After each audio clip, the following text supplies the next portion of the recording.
Hello students, आज हम लोग नॉर्मलिटी का कंसेप्ट पढ़ने जा रहे हैं। पिछले लेक्चर में मैंने मोलारिटी का कंसेप्ट समझाया था। आज आओ नॉर्मलिटी क्या होता है इसको सीखते हैं। तो शुरू करते हैं। नॉर्मलिटी, पहला स्टेटमेंट जो नॉर्मलिटी से रिलेटेड है वह क्या? What is normality?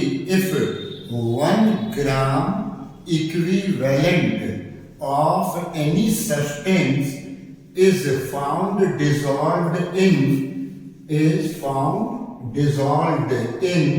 1 liter solution, 1 liter solution, then it represents the normality of solution. क्या चीज मैंने बताई है? If 1 gram equivalent of any substance is dissolved in 1 liter of solution, then it represents the normality of solution. ठीक है, यहां पर एक डायग्राम के थ्रू उसको समझने का हम लोग एफर्ट करें। नॉर्मल सॉल्यूशन किसको कहा जाएगा? What is the meaning of normal solution?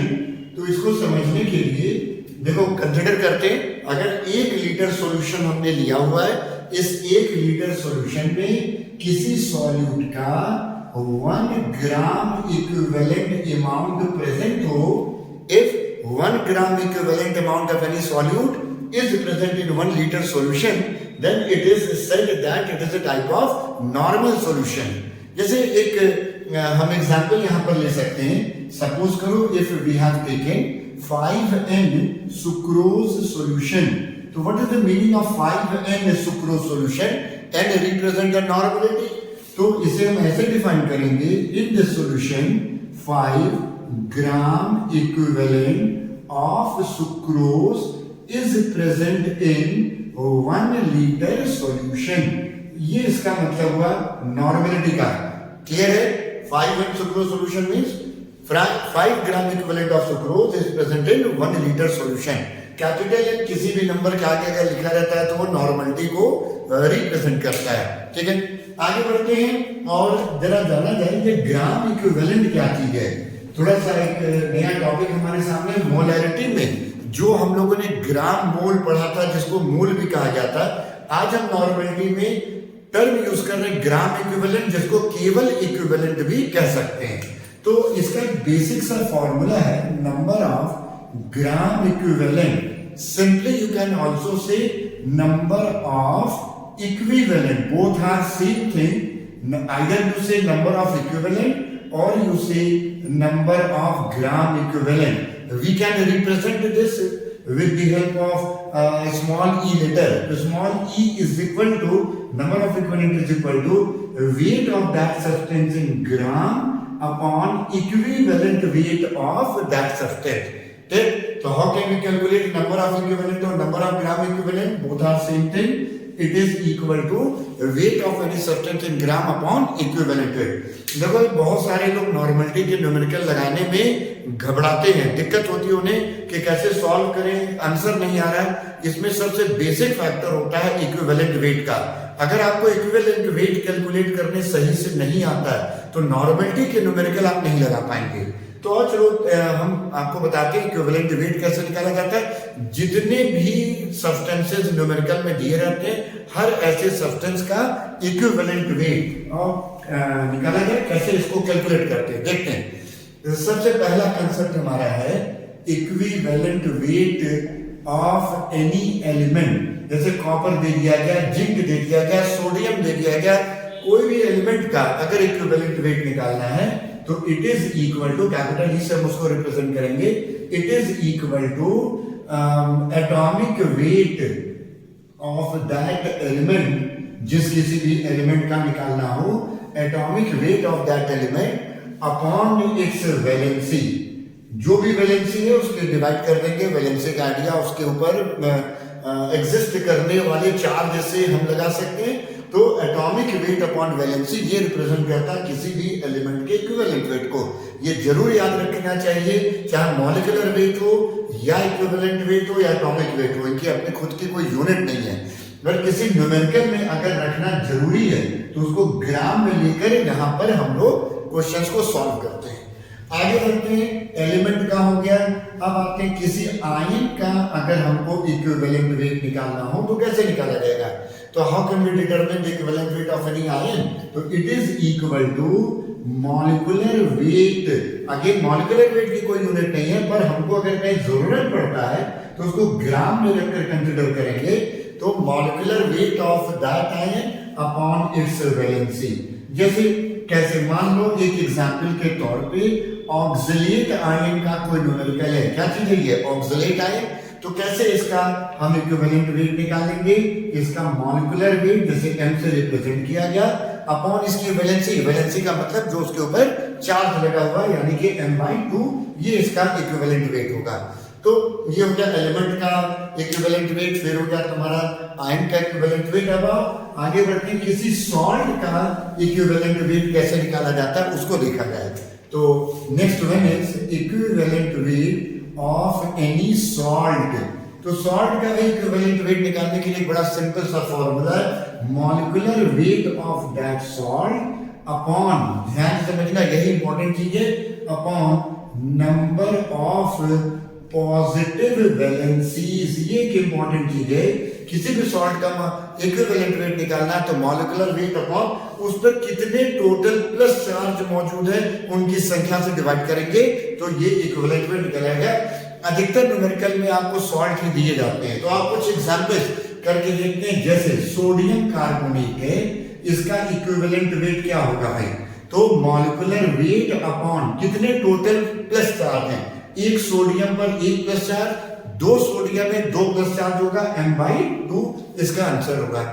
इसी तरह से कैल्शियम कार्बोनेट का अगर इक्विवेलेंट वेट हमको निकालना हो तो it is equal to molecular weight upon, calcium पे दो प्लस चार्ज होते हैं, इन्हीं का नंबर m/2 हो गया। एक एग्जांपल और लेते हैं, मान लो हमारे पास है एल्यूमिनियम कार्बोनेट, इसका हमें निकालना है इक्विवेलेंट वेट। तो इक्विवेलेंट वेट कैसे निकलेगा, molecular weight upon total number of plus charges या पॉजिटिव वैलेंसी। एल्यूमिनियम पे 3 प्लस चार्ज होते हैं, ठीक है, और दो एल्यूमिनियम यहाँ पर है तो 3 × 2 6, तो इसका इक्विवेलेंट वेट होगा m/6। इसी तरह से अगर किसी एसिड का इक्विवेलेंट वेट निकालना हो तो इधर देखिए, equivalent weight of any acid it is equal to molecular weight upon its basicity. Basicity you should know, किसी भी एसिड में जितने रिप्लेसेबल हाइड्रोजन आयन होते हैं तो उसके नंबर से डिवाइड करेंगे तो किसी एसिड का इक्विवेलेंट वेट निकलेगा। Next, equivalent weight of any base it is equal to molecular weight upon acidity. तो व्हाट इज एसिडिटी भाई, एसिडिटी हुआ किसी बेस में जितने भी रिप्लेसेबल हाइड्रोक्सिल आयन हो। तो इस तरह से एसिड और बेस का हम इक्विवेलेंट वेट निकालते हैं। लास्ट में एक चीज हो जो हमें नीट और जेईई के कुछ ऑब्जेक्टिव क्वेश्चंस में मिल जाएगा, किसी भी ऑक्सीडाइजिंग एजेंट या किसी भी रिड्यूसिंग एजेंट, किसी भी ऑक्सीडाइजिंग या रिड्यूसिंग एजेंट का इक्विवेलेंट वेट ये कैसे निकालते हैं, it is equal to molecular weight upon change in oxidation number. जो भी हमारा ऑक्सीडाइजिंग या रिड्यूसिंग एजेंट दिया गया है उसके ऑक्सीडेशन नंबर में कितना चेंज हो रहा है उससे हम डिवाइड कर दें तो किसी ऑक्सीडाइजिंग या रिड्यूसिंग एजेंट का हमारा इक्विवेलेंट वेट निकल आएगा। तो नॉर्मलिटी के न्यूमेरिकल आप तभी अच्छे से कर पाएंगे जब आपको इक्विवेलेंट वेट निकालने को आता है। और मैंने मेजर जितने भी तरह के सब्सटेंस होते हैं सबका इक्विवेलेंट वेट निकालने का फॉर्मूला यहाँ डिस्कस कर दिया।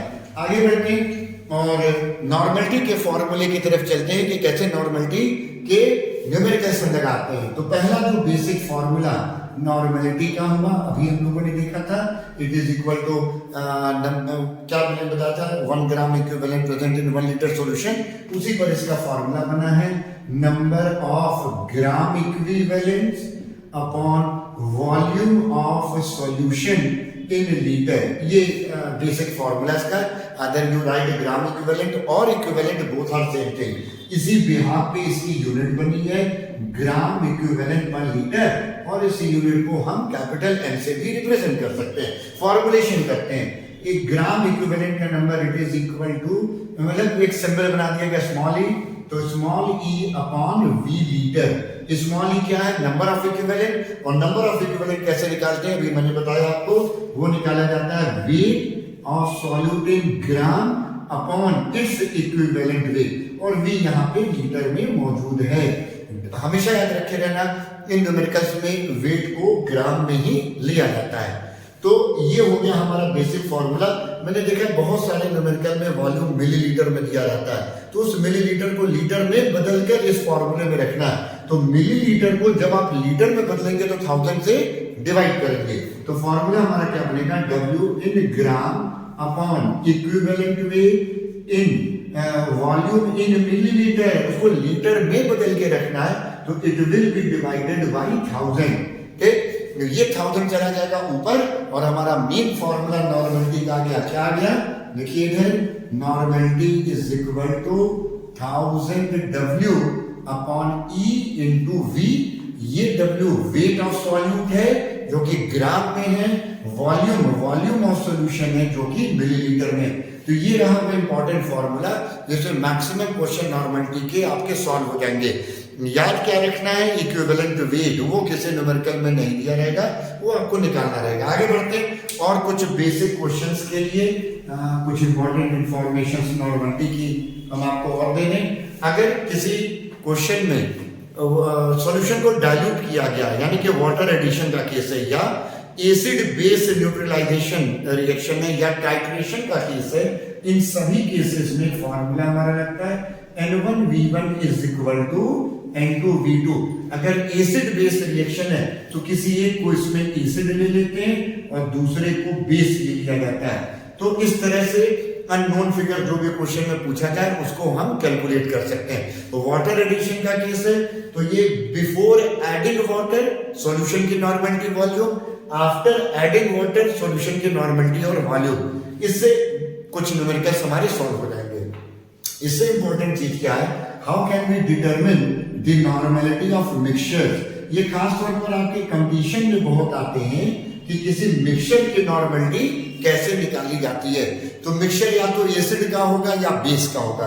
तो मिक्सचर की नॉर्मलिटी निकालने के लिए फॉर्मूला अडॉप्ट किया जाता है N-V' is equal to N1V1 plus N2V2 plus so on. मान लो दो एसिड दिया गया है, तो एक एसिड का, मान लो ये पहला एसिड है, तो एक एसिड की नॉर्मलिटी वॉल्यूम, ये दूसरा एसिड का नॉर्मलिटी और वॉल्यूम N2V2, इन दोनों को इस फॉर्मूले में जब रख के निकालेंगे तो N' क्या है, ये मिक्सचर की नॉर्मलिटी को रिप्रेजेंट करता है, और यहाँ V' जो मिक्सचर का वॉल्यूम है, इसको इन सभी जो कंपोनेंट हमारे एसिड या बेस हैं इनके वॉल्यूम को ऐड करके निकाला जाता है। यहाँ दोनों एसिड मैंने लिया है, अगर किसी न्यूमेरिकल में आपका बेस दिया हो तो बेस को भी यहीं पर कंसीडर कर सकते हैं।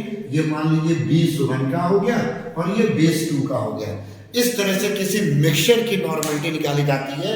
ये आपके जो नीट और जेई के न्यूमेरिकल्स हैं उसमें आपको ये मिलेगा।